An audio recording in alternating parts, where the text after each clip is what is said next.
অবস্থায় তিনি এসেছিলেন, বিশ্ব তখন কেমন করে তাকে গ্রহণ করার জন্য প্রস্তুতি নিয়েছিল। গোটা পৃথিবী যে ছিল ঝঞ্ঝা বিক্ষুব্ধ, মনে হচ্ছিল বৃষ্টির অভাবে গোটা পৃথিবী যেন মরু প্রান্তরে পরিণত হয়েছে। গাছের পাতাগুলো পড়ে গিয়ে ঝরে গিয়েছিল, ডালাগুলো মরে গিয়েছিল, নিষ্প্রাণ হচ্ছিল সবুজ শ্যামল পৃথিবী। অপেক্ষা ছিল দুফোঁটা বৃষ্টির। গোটা মানবতা ছিল ধ্বংসের দ্বার প্রান্তে। একটা মহামানবের আবির্ভাব খুব বেশি প্রয়োজন অনুভব হচ্ছিল সবার কাছে। গোটা মানবতা হাহাকার করছিল, তিনি কখন আসবেন, তিনি কবে আসবেন, তিনি কখন আমাদের অন্ধকার থেকে আলোতে নিয়ে আসবেন, অমানিসার মাঝে তিনি কখন চতুর্দশী পূর্ণিমার চাঁদ হয়ে হাসবেন। অপেক্ষার প্রহর যেন গুনতেছিল, রাত পোহাচ্ছিল না, সময় যাচ্ছিল খুব ধীর গতিতে। আল্লাহ তাবারক ওয়া তাআলা ঘোষণা দিয়ে দিলেন, পাঠিয়ে দিলেন তাকে, আর তিনি আসলেন হেরার রশ্মি নিয়ে এই মানবতার মাঝে মানুষের চারিত্রিক উৎকর্ষতার জন্যে তিনি আসলেন। তিনি দেখলেন, তিনি মানুষের মাঝে বিচরণ করলেন, হৃদয়ে আন্দোলন তৈরি করলেন। তিনি গড়ে দিলেন ভেঙে পড়া সেই প্রাসাদগুলোকে, তিনি নতুন করে আবার ফাউন্ডেশন দিলেন। তিনি মানবতার উচ্চ শিখরে নিয়ে গেলেন সেই প্রাসাদগুলোকে। তিনি তিল তিল করে আবার জানিয়ে দিলেন একেই মানুষ বলে। কেমন করে তা সম্ভব হয়েছিল? যেমন করে আল্লাহ তাকে পরিচয় করিয়ে দিয়েছিলেন, তাকে পাঠানোর সময় আল্লাহ তাবারক ওয়া তাআলা তার পরিচয় তুলে ধরেছিলেন এমন করে, ওয়ামা আরসালনাকা ইল্লা রাহমাতাল লিল আলামিন। তিনি তো সেই যিনি গোটা জগৎবাসীর জন্য রহমত। আর এই রহমতের ধারাটা কেমন ছিল, কুরআনুল কারীমে অন্য জায়গায় আরও সুন্দর করে তিনি ব্যাখ্যা বিস্তৃত সহকারে বলে দিলেন, ফাবিমা রাহমাতিন মিনাল্লাহি লিনতা লাহুম ওয়ালাউ কুনতা ফাজ্জান গালিজাল কলব লানফাদ্দু মিন হাওলিক ফা'ফু আনহুম ওয়াস্তাগফির লাহুম ওয়াশাবিরহুম ফিল আমর ফাইজা আযামতা ফাতাওয়াক্কাল আলাল্লাহ ইন্নাল্লাহা ইউহিব্বুল মুতাওয়াক্কিলিন। তিনি আসলেন, ক্ষমা করে দিলেন। তিনি ক্ষমা চাইলেন মানুষের পক্ষ হয়ে মহান প্রভুর কাছে। তিনি সবাইকে নিয়ে পরামর্শের ভিত্তিতে সুন্দর এক সমাজ বিনির্মাণে তিনি ভূমিকা রাখলেন। তিনি প্রত্যাখ্যাত হলেন তার জন্মভূমি থেকে, যেখানে তার জন্ম, তার শৈশব, তার কৈশোর, তার তারুণ্য, তার যৌবন, যেখানে তার বিবাহ, তার নিজের বাড়ি, তার শ্বশুর বাড়ি, মেয়ে বিয়ে দিলেন যে অঞ্চলে, সব কিছু তার নারীর টান যেখানে, বন্ধন যেখানে সুদৃঢ়, মানুষগুলো তাকে তাড়িয়ে বেড়ালো। তিনি আকুতি করলেন, বুঝাতে চাইলেন আমি তোমাদের জন্যই এসেছিলাম, তাকে থাকতে দেওয়া হলো না। মহান প্রভুর নির্দেশে তিনি তার মাতৃভূমিকে ছেড়ে চলে যাওয়া লাগলো মদিনায়। বন্ধুগণ, তিনি কেমন করে বিশ্ব জয় করলেন? তিনি যেমন করে বিশ্ব জয় করেছেন, মনে রাখবেন, একটা মানুষের কথা, তার কর্ম দেখার আগে মানুষ তার সুরত দেখে। সুরত এক বিশাল ইফেক্টিভ বিষয়। প্রথম দর্শনেই যাকে মনে ধরে যায় তার কথাগুলো হৃদয় গ্রাহী হয়। তিনি তেমনই ছিলেন। যদি আমি জানতে চাই কেমন ছিলেন আমার নবী, তিনি ছিলেন মধ্যম আকৃতির একজন মানুষ। তিনি না ছিলেন লম্বা, না ছিলেন খাটো। অবাক বিস্ময়ে মানুষ তাকিয়ে দেখত।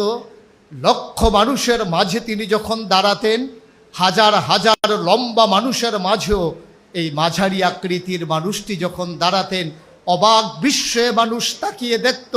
সবার উপরে তার মাথা মোবারক দেখা যায়। সবাইকে পেছনে ফেলে, সবাইকে নিচে ফেলে তার মাথা মোবারক সবার উপরে দেখা যায়। তার চুলগুলো ছিল হালকা হালকা কোঁকড়ানো। তৈল দিয়ে কখনো বা চুলগুলো যখন আঁচড়াতেন, অবাক বিস্ময়ে মানুষ তাকিয়ে দেখত, মনে হতো চুলের মাঝে যেন মৃদুমন্দ ঢেউ দেখা যায়। কপাল ছিল তার চওড়া, ভ্রুগুলো ছিল তার জোড়া ভ্রু, তার চোখের পাতাগুলো ছিল গোলাপি রঙের এক একটা পাপড়ির মতো।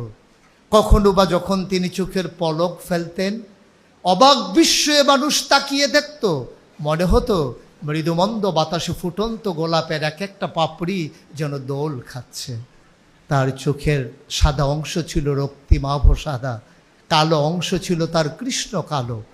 কখনো বা যখন তিনি চোখের পলক ফেলতেন, মানুষগুলো অবাক বিস্ময়ে তার দিকে তাকিয়ে থাকতেন। তার নাক ছিল খাড়া, নাকের ছিদ্রগুলো ছিল ছোট ছোট, আর ঠোঁটগুলো ছিল তার গোলাপি রঙের। ঠোঁটের উপরেই ছিল তার চিকন সুরগোফ। তিনি কখনো বা যখন মুচকি হাসতেন, গোলাপি রঙের ঠোঁটগুলো যখন একটু ক্যাপে উঠত আর ফাঁক হয়ে যেত মৃদু, আর মাঝের দাঁতটা যখন বের হয়ে যেত, অবাক বিস্ময়ে মানুষ তাকিয়ে দেখত, মনে হতো গোটা পৃথিবীতে যেন বিজলি চমকিয়েছে। এ ছিল তার সৌন্দর্যের আধার। তিনি কখনো বা যদি হেঁটে যেতেন কোনো মেঠু পথে, মরুপ্রান্তর দিয়ে তিনি যখন হেঁটে যেতেন, মানুষগুলো তার পেছনে পেছনে হাঁটত। 1 মাস পরে কোনো এক সাহাবা যখন ওই পথে আবার আসতেন, ওই পথের ওই জনপদের মানুষগুলোর কাছে জানতে চাইতেন, এ পথ কি মারিয়েছেন আমার নবী? কখনো কি এ পথে হেঁটে গেছেন আমার নবীজি? অবাক বিশ্বে ওরা জানতে চাইতো, তুমি কেমন করে বুঝলে? তিনি তো 1 মাস আগে এই পথে হেঁটে গেছেন। সাহাবা চোখের পানি ছেড়ে দিয়ে বলতেন, 1 মাস আগে আমার নবী হেঁটে গেছেন, আজও যেন এই পথে আমার নবীর গায়ের জান্নাতি গন্ধ পাওয়া যায়।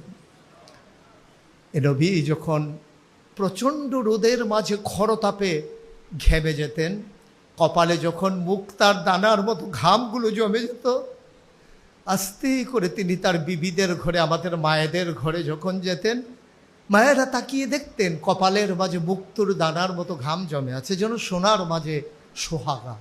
মায়েরা বলতেন, চুপটি করে আপনি একটু বসবেন দয়া করে। নবীজি বসতেন, মায়েরা ছোট্ট শিশি খুঁজে বের করে নিয়ে আসতেন। অতি যত্নে পরম আদরে তার কপালের মুক্তার দানার মতো ঘামগুলো তারা শিশির ভিতরে ঢুকিয়ে তারা মুখটা বন্ধ করে রেখে দিতেন। কখনো বা যখন ঈদ আসতো, কখনো বা যখন কোনো আনন্দ ঘন পরিবেশ হতো, তারা সেই লোকানো ঘাম বের করে আতর হিসেবে ব্যবহার করতেন। মানুষ চমকে উঠতেন, এত দামি পারফিউম পেলে কোথায়? মায়েরা বলতেন, আমার প্রাণের স্বামীর জমানো ঘাম। এ ছিলেন আমার নবীজি। আমার নবী যখন হেঁটে যেতেন মরু প্রান্তরে, অবাক বিস্ময়ে মানুষ চিন্তা করত, ভাবত, কেমন করে তিনি হেঁটে যান এবড়ো থেবড়ো পাথরের উপরে। উনি কি ব্যথা পান না? পরীক্ষা করার জন্য পেছনে পেছনে ছুটে যেতেন সাহাবারা। নবীর কদমের নিচে পড়া পাথরগুলো তারা হাতে নিয়ে দেখতেন, নবীর কদমের সম্মানে মরুভূমির শক্ত পাথর তুলার মতো নরম হয়ে গেছে। তিনি যখন হাঁটতেন মরু প্রান্তরে, মাথার উপরে যখন সূর্য দাঁড়িয়ে থাকত, তখন আল্লাহ রসুল সাল্লাল্লাহু আলাইহি ওয়াসাল্লাম সেই সূর্যের আলোর নিচে দিয়ে যখন হাঁটতেন, মানুষগুলো হাঁটতে যখন ভয় পেত, মনে হতো সেই তপ্ত মরু বালুর মাঝে ধান দিলে খই হয়ে যাবে, চাল দিলে মুড়ি হয়ে যাবে। তার মাঝেও নবী যখন হেঁটে যেতেন, সবাই অবাক বিস্ময়ে তাকিয়ে দেখতেন কেমন করে তিনি হাঁটেন, কেমন করে তিনি পথ মারিয়ে যান, কেমন করে তিনি এমন করে এই সুন্দর করে রাস্তা দিয়ে হেঁটে যান। গরম লাগে না? তার কি অস্বস্তি হয় না? সবাই উপরের দিকে তাকিয়ে দেখত, মেঘমালা আমার নবীর মাথার উপরে ছায়া দিয়ে দিয়ে এগিয়ে যায়। এ ছিলেন আমার নবী। এ নবী কেমন ছিলেন? এটা ছিল বাহ্যিক অবয়ব। যদি তার আসল সৌন্দর্য আমরা অবলোকন করি, তাহলে তার সুরতের সাথে তার সিরতের অপূর্ব সমন্বয়। যেমন ছিল তার সুরত, তেমন ছিল তার সিরত। এই নবী করিম সাল্লাল্লাহু আলাইহি ওয়াসাল্লাম, তাকে আল্লাহ তাবারক ওয়া তাআলা তিল তিল করে পরিপূর্ণ মানব অবয়ব দিয়ে মনুষ্যত্বের বিকাশ ঘটিয়ে পশু প্রবৃত্তির দমন করে কুপ্রবৃত্তিগুলোকে তার মাঝ থেকে সরিয়ে দিয়ে সুকুমার ভিত্তি লালন করানোর মাধ্যমে গোটা বিশ্বের মানুষের মাঝে তাকে ঘোষণা দিয়ে দিলেন, তিনিই হচ্ছেন সেরা মানব। তিনি ইমামুল মুরসালিন, তিনি খাতামান নবিয়্যিন, তিনি রাহমাতুল লিল আলামিন, তিনি আকে নামদার, তাজদারে মদিনা, মোহাম্মদ মুস্তফা আহম্মদ মুজতবা, নবী মোহাম্মদুর রাসূলুল্লাহ সাল্লাল্লাহু আলাইহি ওয়াসাল্লাম। কি ছিল না তার মাঝে? সাহাবাই কিরাম মাঝে মাঝে তার জীবন সম্পর্কে জানতে চাইতেন, সে তো অনেক দিন আগের কথা না, মাত্র ১৫০০ বছর আগের কথা। সাহাবারা ছুটে গেলেন আম্মাজান আয়েশা রাদিয়াল্লাহু তাআলা আনহার ঘরের কিনারে, গিয়ে সালাম দিলেন, আম্মা, ও আম্মা, জানতে চাই, আমরা যেমন করে নবীকে দেখি আপনি তো তার চাইতে বেশি দেখেন, আমরা দেখি কখনো কখনো, আপনি দেখেন পুরো সময়টা জুড়ে। আম্মা, আপনি কি বলে দেবেন আমার নবীজি কেমন মানুষ ছিলেন? তিনি চমকে উঠলেন, তিনি থমকে দাঁড়ালেন, তিনি আশ্চর্যান্বিত হয়ে বলতে চাইলেন, তোমরা কি কোরআন পড়ো না? তোমাদের কাছে কি কোরআন নাই? কোরআন পড়ো, কোরআন বুঝো, কোরআন পড়ে পড়ে দেখো, গোটা কোরআনটাই হচ্ছে আমার নবীর চরিত্র, খুলুকুহুল কোরআন, গোটা কোরআনটাই তার জীবন চরিত্র। কোরআনের ভিতরে এমন একটা আদেশ নাই যেটা আমার নবী মানেন নাই, কোরআনের ভিতরে এমন একটা নিষেধ নাই যেটা আমার নবী ছাড়েন নাই। তিনি ছিলেন কোরআনের বাস্তব নমুনা, তিনি ছিলেন প্র্যাকটিসিং মুসলিম, তিনি ছিলেন আমার কি বলে মানুষের মুসলিমের মাঝে একেবারে উজ্জ্বল দৃষ্টান্ত, অনুপম আদর্শ। তিনি নবী মুহাম্মদুর রাসূলুল্লাহ সাল্লাল্লাহু আলাইহি ওয়াসাল্লাম। অনেক সময় আমাদের কথাগুলো সুন্দর হয়, আমাদের কাজগুলো সুন্দর হয়ে ওঠে না। অনেক সময় বাংলাদেশের বড় বড় গোটা পৃথিবীর যারা মনীষী অতিবাহিত হয়েছেন, তাদের কথা যত সুন্দর, তাদের জীবন চরিত্র তত সুন্দর না। গোটা পৃথিবীর মাঝে আমার নবী কেন সেরা? তার কথা যেমন, তার কাজও তেমন।